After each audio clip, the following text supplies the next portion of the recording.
Hi guys, today's video is going to be going over the difference of Cant versus Wont regarding to certain things and training and all that. If you guys don't know who I am, if you guys are new to the channel, my name is Sensei Frangella. I run a martial arts school out of Queen Creek, Arizona, and I'm here to share the tips and tricks that I teach my students and my families here that have helped out tremendously in the development of my own daughter and the hundreds of students that we've helped out in the last couple of years. Whether you guys are a parent of a martial artist or a parent of an athlete or just a parent of someone in general, these videos should find you guys hopefully find value in. And even if you're not a parent out there, you can take a lot of these things and apply them towards yourselves. Any coaches out there, consultants out there, you guys can do the same thing.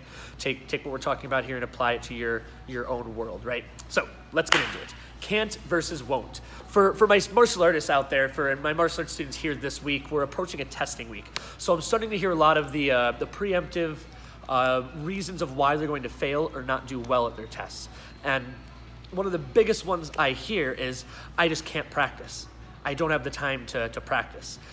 So for reference, for anyone who doesn't do martial arts or isn't involved in a type of sport like this, our cycle, so our testing period is 6 to 8 weeks. This one happened to be 7 weeks, right in the middle, but 6 to 8 weeks long. So that's the amount of time that we're looking at here. And how much the students train at these levels. These are beginner to intermediate students, because our advanced and black belt students have already learned these tough lessons. But the level that these guys are at, they're training 2 45-minute classes a week, maybe 3 and maybe some supplemental one-on-ones and stuff like that. But we'll just say 2 hours a week or less, okay?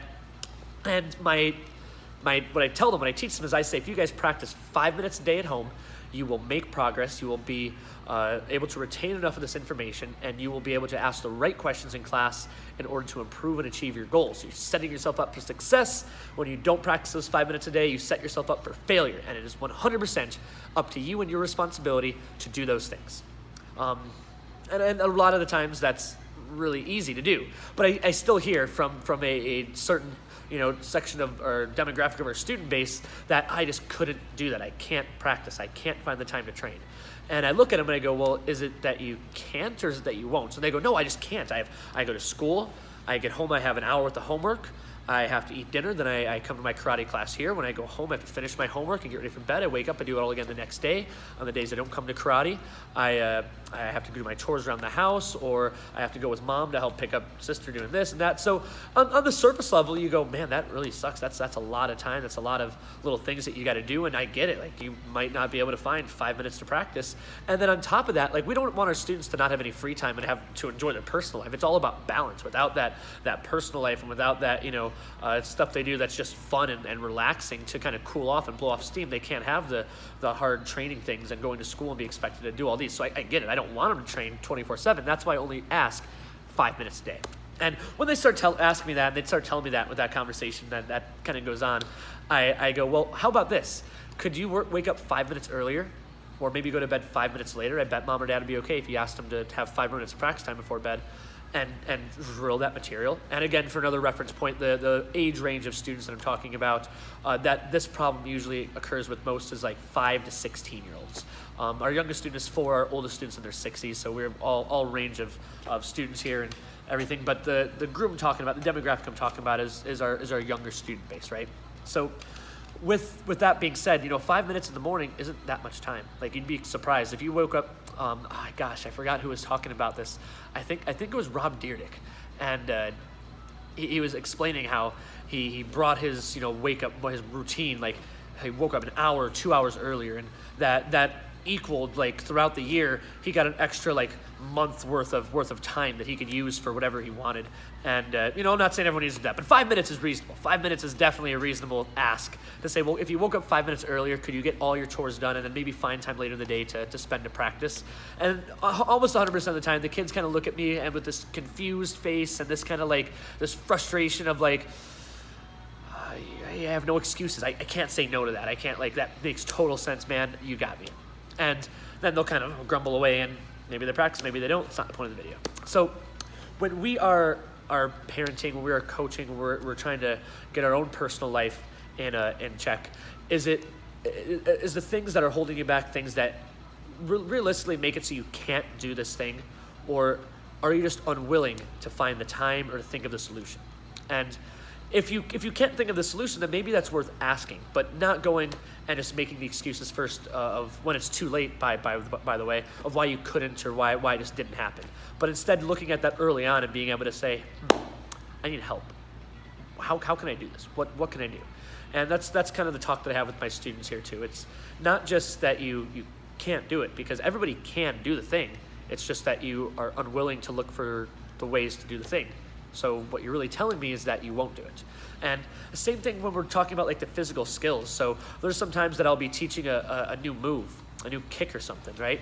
And the first thing I hear from a few kids is they go, oh, I can't do that. And I look at them and I shout across my mat and I go, what did you just say? And they go, oh, well, I can't do that. I haven't learned that yet. I can't do it. And I go, no, you're wrong. You're wrong. That's a horrible mindset.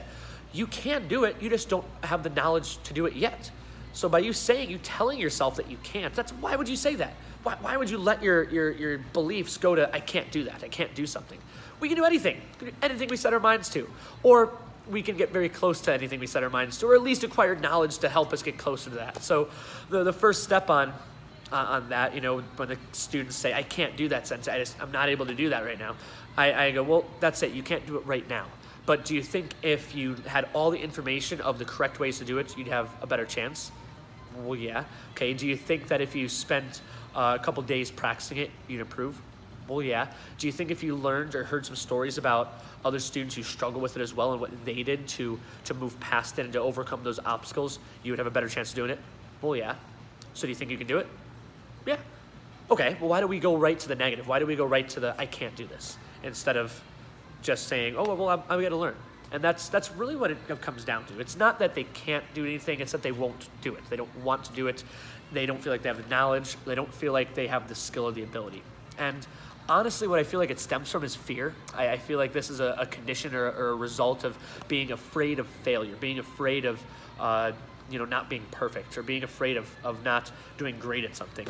And that fear is crippling and is terrible to have. And it's all just a mindset. It's all just an attitude. And if we can fix that attitude and change the attitude, and as parents and coaches out there develop a correct attitude, a better attitude that I can't do things, and train them to go, well, no, I won't do that. And it sounds dumb saying it. Like when someone asks you to do something new, and especially in a class setting, like how we teach our martial arts here, or in a parenting setting, your kid just looks at you and goes, no, I won't do that. That's rude and disrespectful. And everyone, the students will notice that. They'll feel that. They'll hear that. And they'll go, that doesn't sound right. They won't want to say it. So what you do, and what I do is I say, the word can't is not allowed here. If you tell me that, if you feel like saying that you can't do something, you need to change can't to won't. So you need to look me dead in the eyes and say, Sensei, I won't learn that kick. And now I know what the issue is. Now I know it's a bigger, character development we need to work on than just the actual skill set of that. And it's kind of free. It's kind of liberating for the students, because when they realize that it's something they can do, it's something they just don't want to do, or they won't do, or they don't feel like doing, but at least they're not limited in their beliefs. At least their beliefs are that they can do this thing, they just don't want to do it right now. And that's just an attitude thing. That's just a motivation adjustment, which is what we're professionals at doing here, So how can you guys apply this in your own lives? How can you apply this in your parenting? How can you apply this in coaching anybody else that you may be coaching out there? I don't know what you guys do. The world of YouTube is vast. So that's my talk for today. I hope you guys found some value in it. It's not that people can't do certain things. It's just that people won't do them because they're afraid to try. They're afraid of failure, and they're afraid of that like imperfection. And I'm gonna go off a little tangent here. It's more and more common that people, especially children, have that fear of, like, even before they even try to do something. It's like they've already conditioned like their minds and the people around them to go like, oh, well, I had all these things. They start looking for the excuses before they start looking for the reasons to, or the assets, or the things that will help develop their skills or whatever. They start looking for all the reasons of like why it was a hardship. It's that like negative train of thought. And what I think, therefore I am. So what I focus on becomes my reality. If I focus on all those reasons why I can't do this thing, then all of a sudden I just get complacent. I go, I guess I can't. But when I focus on all the things that will help me develop that skill or whatever, then it becomes this reasonable thing. And that fear is crippling. And if we can work that fear out of our lives, that is going to open up the door for a lot of possibilities. All right. that's it. Again, my name is Sensei Frangella. I run a martial arts school here in Queen Creek, and the whole point of these videos is to share with you guys the tips and tricks and secrets that I've learned teaching martial arts and that I've been taught from people way smarter than me that have really been effective in my own life as a parent, my own life as a coach and instructor, and really, you guys, I'm teaching to the parents out here more so than I'm teaching the kids. What we do here in our martial arts industry isn't just teaching kicks and punches. It's teaching parents and giving parents the tools to be great parents and to raise champions and leaders, and not just raise people who are afraid to try, who are afraid of failure, and who just look for all the negatives and don't look for the positives. So anyways, that's my video. Subscribe to it if you guys like. If not, no big deal. Check back later for next week. I should have another video up. Peace out, everybody. Bye.